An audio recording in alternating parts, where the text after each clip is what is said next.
நம்முடைய தேவன் ஜீவன் உள்ளவராக இருக்கிறார். இன்றைக்கும் ஜீவிக்கிறார். இன்றைக்கும் அவர் உயிர் உள்ளவராக தான் இருக்கிறார்.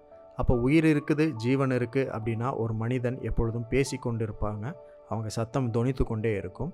இன்றைக்கும் தேவனுடைய சத்தம் நம்மளுக்கு தொனித்து கொண்டே இருப்பதற்கு காரணம் அவர் ஜீவன் உள்ளவராக இருக்கிறார். இன்றைக்கும் அவருடைய வார்த்தையை நம்மை வழி நடத்தி செல்லும். ஏசாயா 30 வசனத்தில் நம்ம படிக்கிறோம், நீங்கள் வலது புறமாய் சாயும் போது இடது புறமாய் சாயும் போதும் வழி இதுவே, இதிலே நடவுங்கள் என்று உங்களுக்கு பின்னாலே சொல்லும் வார்த்தையை உங்கள் காதுகள் கேட்கும். The voice of God leads you. தேவனுடைய சத்தம் வழி நடத்தும். இன்றைக்கும் உங்களை வழி நடத்துகிறது தேவனுடைய சத்தமாக இருக்குது. அநேக நேரத்தில் வழி நமக்கு தேவன் காண்பிப்பார்.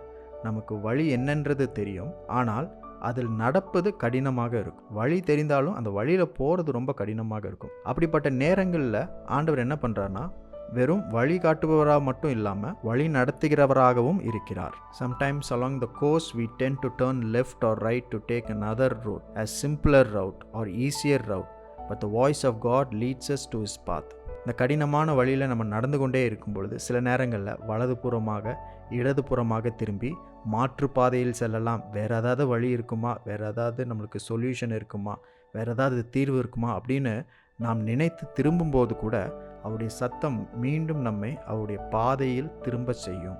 இன்றைக்கும் அவருடைய சத்தம் தான் நம்மை இந்த பாதையில் நடக்க வைக்கிறது. அவர் வெறும் வழி காட்டுகிறவர் கிடையாது, வழி நடத்துகிறவர், நம்மோடு கூட நடந்து வருகிறவர். நீங்களும் நானும் தனியாக இல்லை, அவர் கூடவே ஒவ்வொரு நாளும் நம்மை வழி நடத்துகிறவராக இருக்கிறார். ஆகவே கடினமான பாதைகள் எல்லாம் தவறான பாதைகள் அல்ல, மற்றும் சுலபமான பாதைகள் எல்லாம் சரியான பாதைகளும் அல்ல.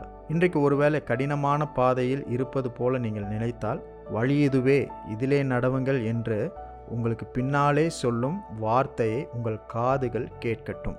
இன்றைக்கும் தேவனுடைய சத்தம், வார்த்தை உங்களுக்கு பின்பதாக, உங்கள் காதுகளுக்கு பின்பதாக தொனித்து கொண்டே இருக்கிறது. அந்த வார்த்தையை, அந்த சத்தத்தை நம்முடைய காதுகள் கேட்க வேண்டும். கேட்கும் பொழுது அவர் நம்மோடு கூட இருக்கிறார். அந்த சத்தம் நம்மை வழி நடத்துகிறது என்பதை அறிந்து கொள்ளலாம். இன்றைக்கும் அவருடைய சத்தத்தை கேட்போம். ஏனென்றால் அந்த சத்தம் வழி காண்பிக்கிற சத்தம் மட்டுமல்ல, வழி நடத்துகிற சத்தம்.